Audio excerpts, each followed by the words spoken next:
우리가 성경을 보시게 되면 몇 사람의 야고보가 나옵니다. 세베대 아들 야고보가 있고요, 또 알페오의 아들 야고보가 있고, 또 예수님의 친동생이었던 야고보 있습니다.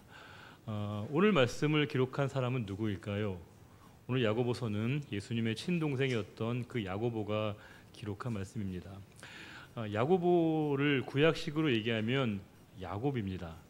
야곱이란 말과 야고보는 같은 뜻이고 발 뒤꿈치를 잡았다라고 하는 뜻을 잘 알고 있습니다. 그 예수님의 동생이었던 야고보는 사실 예수님과 그렇게 좋은 관계는 아니었습니다. 왜냐하면 예수님의 그 사역을 도무지 가족들이 이해할 여지가 없었습니다. 예수님의 그 고상한 말씀과 하나님의 부르심을 받은 그 생명의 말씀과 구원의 역사를 도무지 예수님의 가족들과 형제들은 이해할 수조차 없었습니다. 그래서 적지 않게 갈등과 불화함이 있었습니다. 그런데 그 예수님에게 대해서 늘 오해를 하고 예수님에 대해서 불편한 마음을 가졌던 그 예수님의 동생이었던 야고보가 기록한 말씀이 오늘 본문의 내용입니다. 그런데 그가 1장 1절에 이렇게 얘기합니다. 하나님과 주 예수 그리스도의 종 야고보라고 얘기합니다. 야고보가 자신을 무엇으로 지칭하고 있냐면 나는 하나님과 그리스도의 종이라고 얘기합니다. 이 종이란 말, 둘로스란 말은요, 종은 자유가 없는 신분입니다. 둘로스는 자기 결정권이 없는 존재를 얘기합니다. 야고보가 자신을 종으로 규정했다는 것은 예수님을 무엇으로 생각하는 겁니까? 주인으로 이해하고 있는 것이거든요.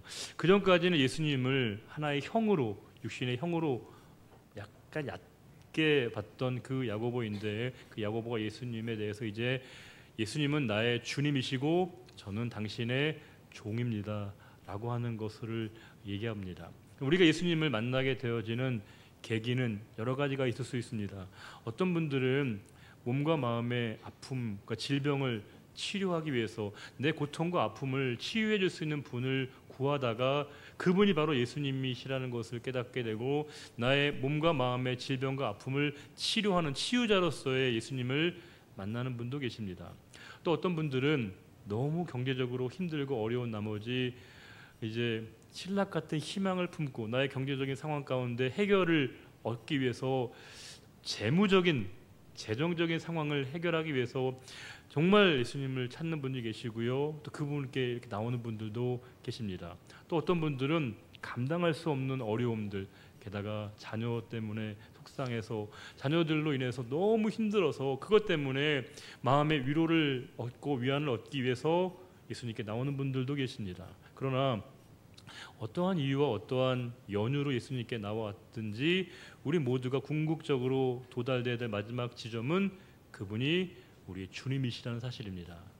그분이 우리의 생명의 주권자이시고 우리의 삶과 우리의 모든 인생을 주관하시는 예수 그리스도라고 하는 것을 인정하는 그 자리에 서는 것이 참으로 중요합니다. 지금 야고보는 이미 예루살렘 교회의 최고의 리더였습니다. 이미 예루살렘 교회는 당대의 가장 중요한 위치를 점하고 있는 교회였습니다. 그 예루살렘 교회 최고의 지도자의 위치에 섰던 그 야고보가 도리어 무엇으로 얘기하냐면 저는 주님의 종입니다.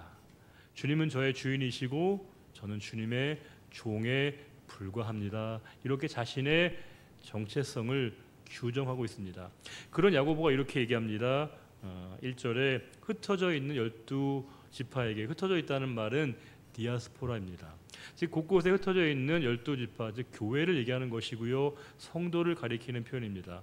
곳곳에 산재해 있는 여러 성도들에게, 교회에게 제가 이렇게 문안 인사를 드립니다 라고 하는 말로 펜을 들게 됩니다. 그리고 이제 그가 왜 글을 쓰게 되었는가를 이렇게 2절에서 얘기합니다. 내 형제들아, 너희가 여러 가지 시험을 당하거든 온전히 기쁘게 여기라. 이게 여기서 당하다는 말이요, 원어적 표현으로 얘기하면 느닷없이 찾아오는 겁니다. 예상하고 찾아오는 환난과 시련이 아니고요, 느닷없이 계획 없이 우리에게 찾아오는 시련을 얘기합니다. 더 구체적으로 설명하게 되면 우리가 그것에 둘러싸이는 시련을 얘기합니다. 꼼짝달싹할 수 없는, 우리가 한 발자국도 내릴 수 없는 그 환난과 시련에 휩싸여 있는 그 상황을 얘기합니다. 우리가 살아가다 보면 그런 일 있지 않습니까? 도무지 내가 감당할 수 없는 그 겹겹의 환난과 시련으로 우리가 둘러싸이게 되는 순간들이 우리에게 찾아오게 됩니다. 그런데 야고보 사도가 우리에게 권면하는 말씀은 너희가 그런 시험을 당하면 잘 버텨, 잘 견뎌, 잘 참아내, 이렇게 얘기하고 있지 않습니다. 우리가 환난과 시련을 당할 때 우리는 그 시련을 대하는 우리의 태도는 뭘까요? 보통 우리가 뭐라고 얘기합니까? 잘 버텨야 돼, 견뎌야 돼, 참아야 돼, 이렇게 우리가 얘기하는 게 논리적으로 이렇게 맥락이 흘러가는 말씀 아니겠습니까? 그래야 되죠. 시련을 만나면, 내 꼼짝 못할 일을 만나면 우리가 뭐라고 스스로 격려하든지 상대방에게 뭐라고 우리가 이렇게 조언을 해줍니까?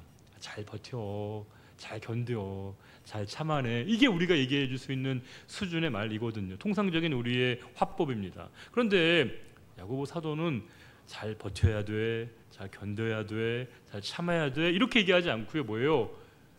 기쁘게 여기라고 얘기합니다. 가당키를 한 겁니까? 시련을 만났는데요, 그 상황을 기뻐하라는 거예요. 게다가 그냥 기뻐하는 게 아니고요, 온전히 기뻐하라는 겁니다. 와, 너무 무지막지하죠.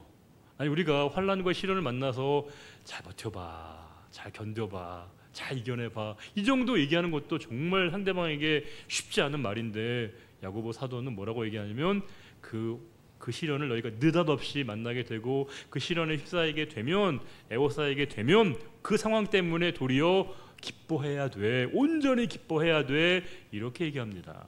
도무지 이해할 수 없는 수준의 말을 합니다. 그 이유를 3절에 이렇게 얘기합니다. 이것은 이렇게 되어 너희가 그 상황을 그렇게 받아들이고 인식해야 되는 이유가 뭐냐? 3절이요. 3절 읽어볼까요? 이는 너희 믿음의 시련이 인내를 만들어내는 줄을 너희가 알미라. 아, 그렇대요. 우리에게 찾아오는 그 느닷없이 찾아오는 시련, 믿음의 시련이 우리에게 무엇을 이루냐면요, 인내를 이룬다고 얘기합니다. 아, 그렇습니다. 우리가 믿음의 시련을 만나게 되면 우리가 인내의 자리에 서게 된다라고 얘기합니다. 그렇죠. 우리 이해할 수 있습니다. 시련을 만나면 견뎌야 돼요, 버텨야 돼요, 이겨내야 돼요. 우리가 생각하는 인내는 그런 거예요. 어려움을 만나면, 힘든 상황을 만나면 버티고 견디고 이겨내는 게 우리가 이해하는 인내이거든요. 근데 오늘 말씀은 그 믿음의 시련을 인내로 극복하라, 믿음의 시련이 있을 때 인내함으로 견뎌라, 버티라, 참아라, 이렇게 얘기하는 게 아닙니다. 그거하고는 달라요. 그 믿음의 시련이 도리어 인내를 이루어내고 만들어간다는 겁니다. 와, 이해할 수 없는 말씀인데요, 4절에 이렇게 됩니다. 그래서 그 인내에 대한 구체적인 설명이 4절에 나오는데요, 인내를 온전히 이루라고 말씀하고 있습니다. 이 말씀은 조금 더 제가 구체적으로 설명하면 이런 거예요. 인내의 목표에 도달해야 돼, 이런 겁니다. 즉, 인내라고 하는 그 목표 지점에 도달되어야 해, 이렇게 얘기하고 있는 겁니다. 그럼 이건 굉장히 우리의 상식과 통념을 완전히 깨는 말씀입니다. 우리는 그런 어려움과 환난과 시련을 만나면 견디는 것, 버티는 것, 이기는 것, 그 과정이 우리는 인내라고 생각하거든요. 내가 인내하면서 참는 거야, 버티는 거야, 견디는 거야. 인내하니까 버티기죠, 인내하니까 견뎌내는 것이죠. 그렇게 이해하고 있는데 오늘 말씀은 그 믿음의 시련을 통해서 궁극적으로 너희가 도달돼야 될 마지막 지점, 그 마지막 최종적인 결론, 그게 뭐냐? 그게 인내라고 얘기합니다. 즉, 인내는 이 시련의 과정의 문제가 아니고요, 시련을 통해 얻어내어지는 최종적인 결과, 결론, 보다 더 정확하게 얘기하면 목표라고 하는 거예요. 즉, 하나님이 우리에게 시련을 통해서 주시는 최종적인 그 도달 지점이 뭐냐? 그것이 바로 인내라고 하는 겁니다. 즉, 우리가 인내라고 하는 목표에 도달되어지게끔 하나님이 우리에게 믿음의 시련도 주신다는 거예요. 그럼 우리가 믿음의 이 시련을 통해서 얻게 될 마지막 지점이 뭐냐? 그것이 바로 인내라고 하는 겁니다. 즉, 야고보 사도는 우리가 궁극적으로 도달돼야 될 그 지점이 바로 인내라고 하는 것. 인내는 그 상황을 버텨내고 견뎌내고 참아내는 과정이 아니라 궁극적인 하나님이 우리에게 맺게 하시고 도달되게 하시는 그 최종적인 그 지점이 바로 인내라고 우리에게 말씀해주고 있습니다. 알쏭달쏭합니다. 자, 그래서 5절에 이렇게 얘기하십니다. 너희 중에 누구든지 지혜가 부족하거든 모든 사람에게 후히 주시고 꾸짖지 아니하시는 하나님께 구하라. 그리하면 주시리라. 하나님이 지혜를 구하면 하나님이 아까워하지 않으시고 넉넉히 너희들에게 주실 것이다. 심지어 너희가 부족하다고 얘기하면 너희들을 나무라거나 꾸짖지 않으시고 더 부어주시는 분이 바로 하나님이시다. 이렇게 얘기합니다. 지혜라고 하는 것은 헬라 사회에서 소피아는 최고의 가치를 얘기합니다. 즉 절대적인 가치를 지니고 있는 모든 사람들이 가장 탐내고 가장 소유하고 싶고 가장 누리기를 원하는 게 이 소피아 지혜인데, 이 지혜마저도 하나님이 그렇게 주신다고 한다면 다른 모든 것들 하나님이 뭐예요? 넉넉하게 너희가 구하는 대로 너희가 바라는 대로 넉넉히 부어주시고 조금도 그걸 아까워하시는 분이 아니고 너희가 구하기만 하면 너희를 나무라거나 꾸중하는 게 아니라 도리어 너희들에게 더 주고 싶어하는 분이 바로 하나님이시다. 이렇게 말씀해주고 있습니다. 자, 그러면 5절 말씀에서 이 5절 말씀 읽으면 여러분과 제가 가장 눈에 들어오는 단어가 있으면 뭘까요? 이 5절에 여러분 제일 이목을 끄는 단어가 뭐예요? 너희 중에 누구든지 지혜가 부족하거든 모든 사람에게 후히 주시고 꾸짖지 아니하시는 하나님께 구하라. 그리하면 주시리라. 우리는 제일 마음에 쏙 드는 단어가 뭐예요? 후히 아니에요? 후히? 아, 그래, 후히 주시는 분이시지, 넉넉하게 주시는 분이시지라고 생각하기 마련인데, 사실 야고보 사도의 강조점은 후히가 아니라 후히 주시는 그 하나님에게 있다는 겁니다. 그걸 주시는 분이 누구시냐? 지혜까지도, 지혜마저도 주시는 그분이 누구이시냐? 하나님이시라고 하는 거예요. 놀랍게도 지금 야고보 사도는 하나님에게 집중하고 있습니다.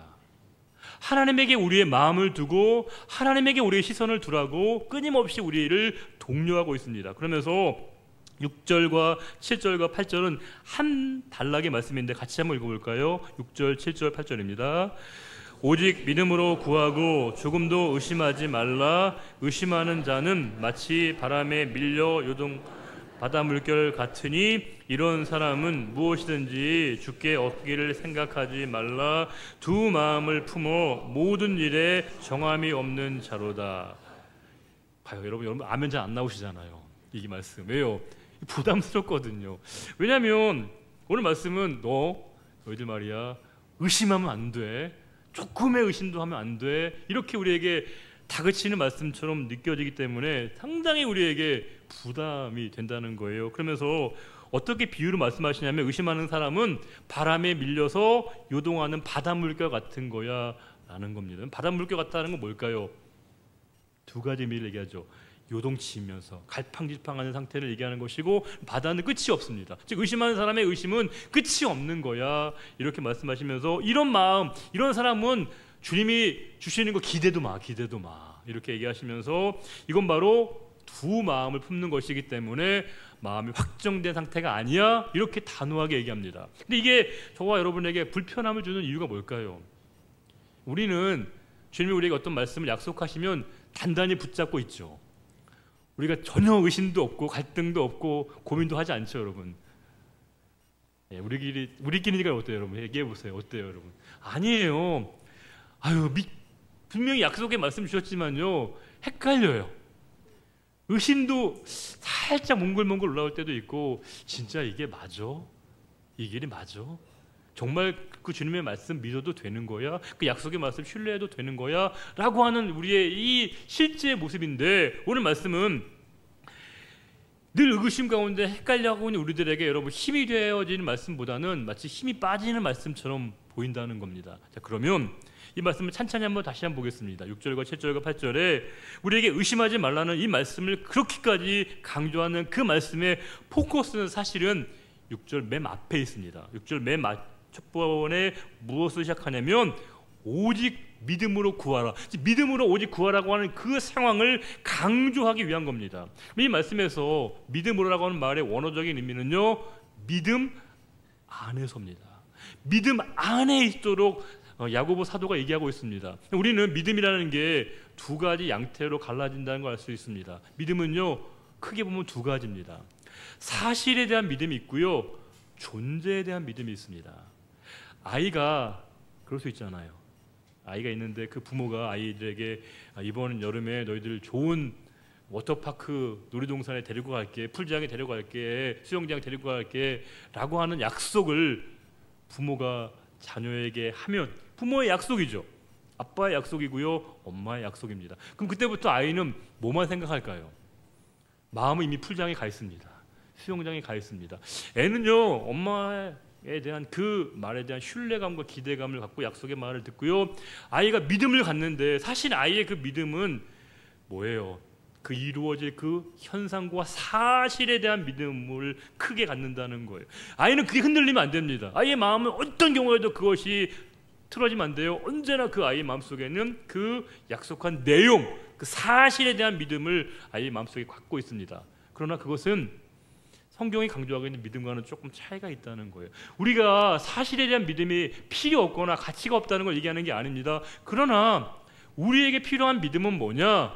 존재에 대한 믿음이 필요하다는 거예요. 즉 그 약속하신 대상, 그 말씀을 주신 그분에 대한 믿음이 우리에게 필요하다는 것을 얘기합니다. 즉 우리가 늘 흔들리는 건 뭐냐면요, 그 상황과 현실 때문에 흔들리는 거예요. 그래서 우리가 흔들리지 말아야 될 건 뭐냐? 너희 믿음의 시선, 마음을 여전히 변함없이 그분에게 두어야 한다, 이렇게 우리에게 말씀하고 있는 겁니다. 즉 우리의 마음의 시선을 그분에게 영원히 고정하고 그분에게 집중하도록 우리에게 말씀하고 있습니다. 우리는 인내로 다시 돌아가 보게 되면 우리는 어려움과 환난과 시련을 만날 때 내가 버티고 내가 견디고 내가 참아내는 것이 우리는 인내라고 생각하기가 쉽습니다. 하나님이 약속하신 그 약속의 말씀이 이루어질 때까지 이를 바득바득 갈고 또 우리가 이를 악물고 참아내면 우리 그것을 견디고 참아내는 것을 인내라고 생각합니다. 우리가 참는 것만을 인내라고 생각하면요, 이거 속 터져 못 삽니다. 이게 우리가 내가 그 일이 이루어질 때까지 참아내는 것이 우리가 생각하는 인내라고 이해하기 시작하면요, 그 이루어질 때까지 우리는 못 견뎌합니다. 속병 납니다. 탈이 납니다. 그러면 오늘 말씀에 우리가 생각해 봐야 될 것은 인내의 주체가 누구인가를 다시금 생각해 봐야 합니다. 우리는 인내하면 누가 참는 거예요? 누가 견디는 겁니까? 내가 참아내는 거예요. 내가 견뎌내는 거예요. 내가 버텨내는 거예요. 하나님 약속하신 그 일들이 이루어질 때까지, 그 상황이 될 때까지 내가 참고 내가 견디고 내가 버티면 우리는 그것을 인내라고 생각하는데, 성경의 관점은 조금 다르게 얘기합니다. 하나님이 우리 때문에 참아주신다는 거예요. 하나님이 우리 때문에 기다려주신다는 거예요. 하나님이 우리 때문에 그 일이 이루어질 때까지 우리에게 끊임없이 참으시고 우리를 돌봐주시는 하나님의 마음, 그게 바로 인내라고 하는 거예요. 우리가 그 구약에 보게 되면 야곱, 아까 얘기했던 그 야고보의 구약의 버전이었던 야곱이라는 사람이 나옵니다. 야곱을 보게 되면 야곱이 그 바로라고 하는 이집트의 왕 앞에 섰을 때, 그 애굽의 최고의 권좌에 있었던 바로 앞에 섰을 때 야곱이 뭐라고 얘기합니까? 자신의 삶을 규정하면서 뭐라고 얘기해요? 제가 험악한 세월을 살았습니다. 험한 세월을 살았습니다. 이렇게 바로 앞에 야곱이 얘기하거든요. 이것은 자신의 그 삶에 대한 회한을 얘기하는 표현처럼만 보이지만 성경은 실은 야곱이 기록한 책이 아닙니다. 모세가 기록한 거지만 모세의 기록이 아니고요, 성경은 하나님의 기록입니다. 하나님은 그 야곱의 험한 세월을 보냈다는 그 말씀을 통해서 하나님이 주시고자 하시는 메시지는 뭘까요? 하나님이 그렇게 야곱이 될 때까지 기다려주신 거예요. 우리가 믿음의 열조에 들 수 있는 그 사람이 될 때까지 하나님이 참으신 겁니다. 원래 야곱은 그런 사람 아니었어요. 야곱은요, 권모술수의 대가이고요, 사기치는 사람이었고요, 아주 형제도 속이는 사람이었습니다. 그런데 그 야곱이 드디어 하나님의 사람이 될 때까지, 하나님의 믿음의 자리에 설 때까지 누가 참으시고 누가 견디시고 누가 그를 지켜보셨는가? 하나님이 그렇게 하셨다는 거예요. 그러하기에 그 야곱의 생애는 하나님이 그에게 인내하신 겁니다. 하나님이 그에게 참아보신 거예요. 하나님이 그가 드디어 하나님의 마음에 합한 사람이 될 때까지, 그가 믿음의 열조로 서게 될 때까지 하나님이 그를 참아주시고 견디시고 그를 지켜봐 주신 그 하나님의 마음을 이해하는 것이 바로 인내라고 하는 거예요. 그래서 인내는 내가 얻는 열매가 아닙니다. 내가 어떤 어려움과 환난을 만날 때 참아내는 게 인내가 아니고요, 내가 참아지게 됩니다. 견뎌내지게 되고요, 버텨지게 됩니다. 우리가 성령의 9가지 열매, 마지막 열매도 절제와 인내, 절제와 인내는 같은 일맥상통하는 것인데, 절제도 여러분 내가 스스로 절제가 되는 게 아니고요, 성령의 열매라고 얘기합니다. 성령께서 나에게 열매를 맺게 하셔야 절제가 되는 것이고요, 성령께서 나에게 참게 하시고 버티게 하시고 견디게 하셔야 우리가 인내가 된다는 거예요. 왜 우리가 인내할 수 있는가? 인내라고 하는 그 목표에 도달되어지게 되는 그 최종적인 그 지점이 뭔가? 우리를 향하신 그 하나님의 마음을 알게 된다는 거예요.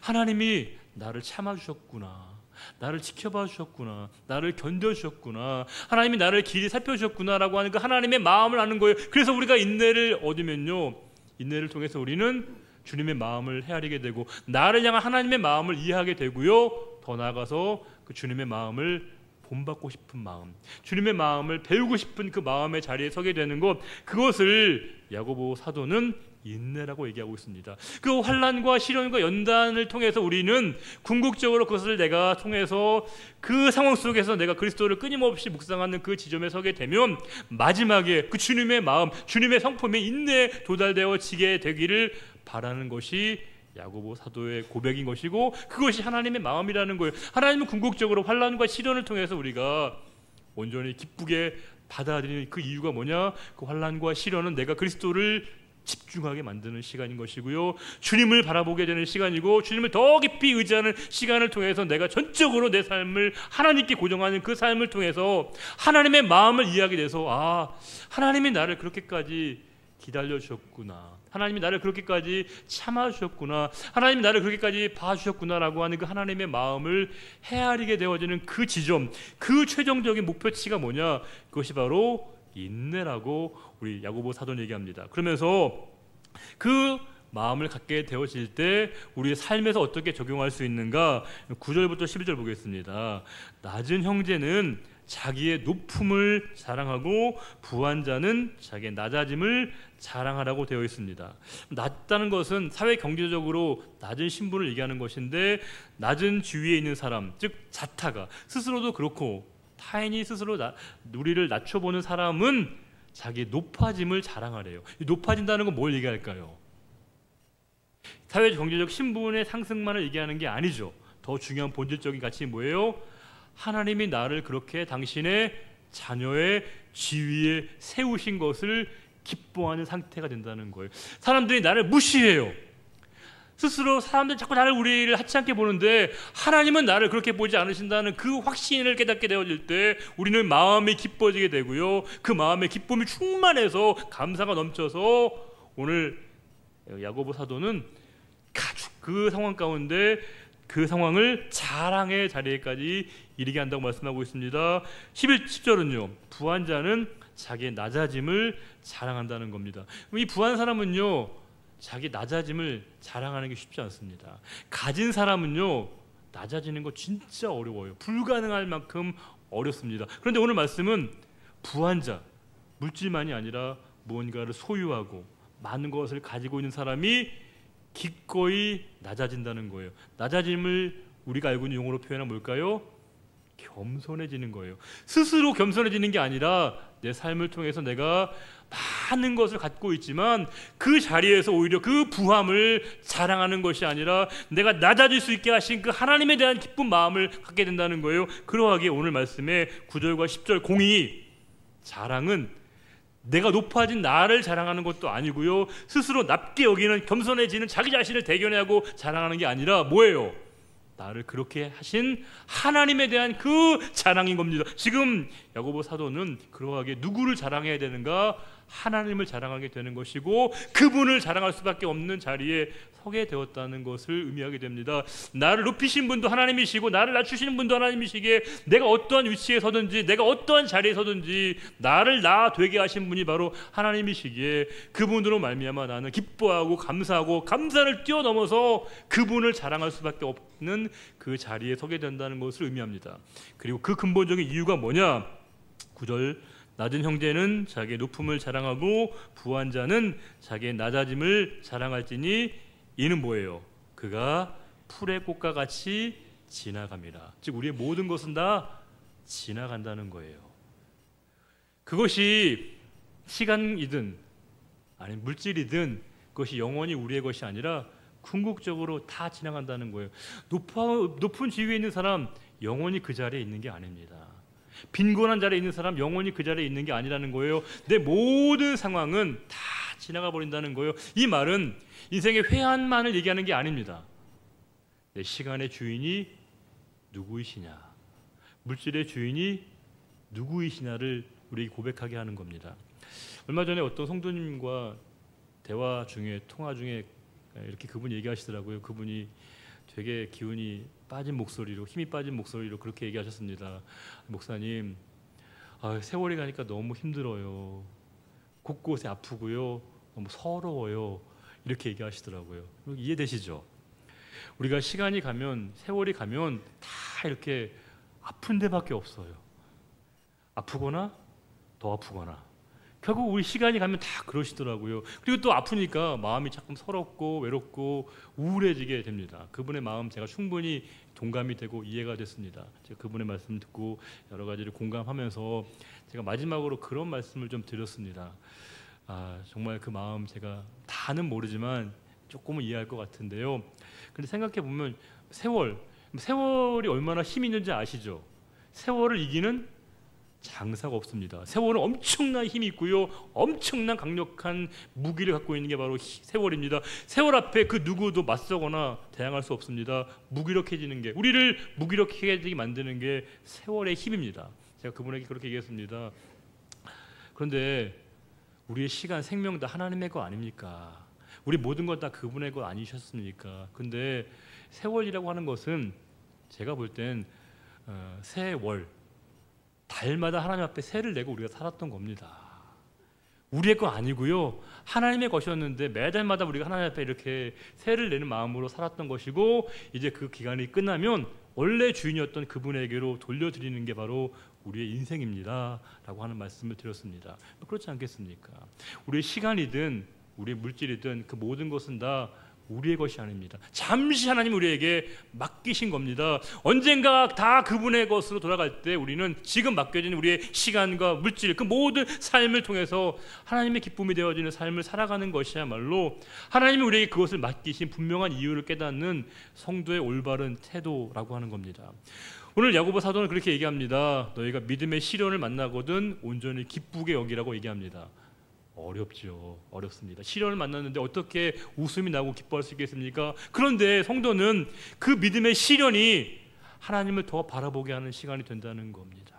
그 믿음의 시련이 내가 아니라 나를 이 자리에 부르신 주님에게로 내 시선을 옮기는 시간이 되겠다는 거예요. 그럴 때 우리는 그 모든 시간들을 통해서, 그 시련들을 통해서 인내라고 하는 지점에 이르게 되고, 그 인내는 하나님 내가 잘 참아냈습니다, 잘 견뎌냈습니다, 잘 버텨냈습니다 라고 자기 자신에게 마음을 두는 것이 아니라, 하나님 저를 그렇게 봐주셔서 감사합니다, 나를 나 되는 시간 되게 하셔서 감사합니다 라고 하는 것으로 모든 영광 주님께 올리고 그분께 기뻐하고 있고요, 그분께 감사할 수 있고 그분께 모든 영광을 돌릴 수 있는 성도의 온전한 고백이 우리의 삶으로부터 흘러나올 수 있다는 사실입니다. 우리 3절과 4절 말씀을 한 번만 더 읽고 오늘 말씀 마치겠습니다. 3절과 4절입니다. 이는 너희 믿음의 시련이 인내를 만들어내는 줄을 너희가 알미라. 인내를 온전히 이루라. 이는 너희로 온전하고 구비하여 조금도 부족함이 없게 하려 함이라. 아멘. 주님, 우리는 시련을 만나면 버티는 것, 견디는 것, 참는 것이 능사이고 또 그것이 인내의 전부인 줄 알았으나 그 믿음의 시련이 도리어 인내라고 하는 그 자리에 서게 되는 과정임을 알게 하셔서 감사합니다. 시련을 통해서 우리는 이 인내라고 하는 궁극적인 목표에 도달하게 됩니다. 그 인내는 우리의 인내가 아니라 하나님의 마음이었음을 알게 하셔서 감사합니다.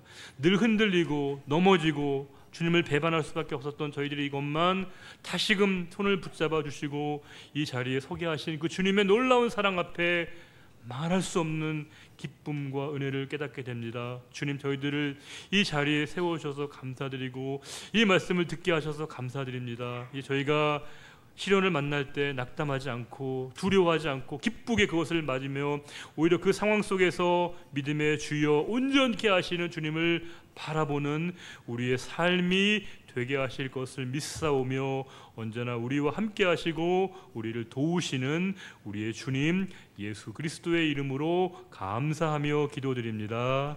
아멘.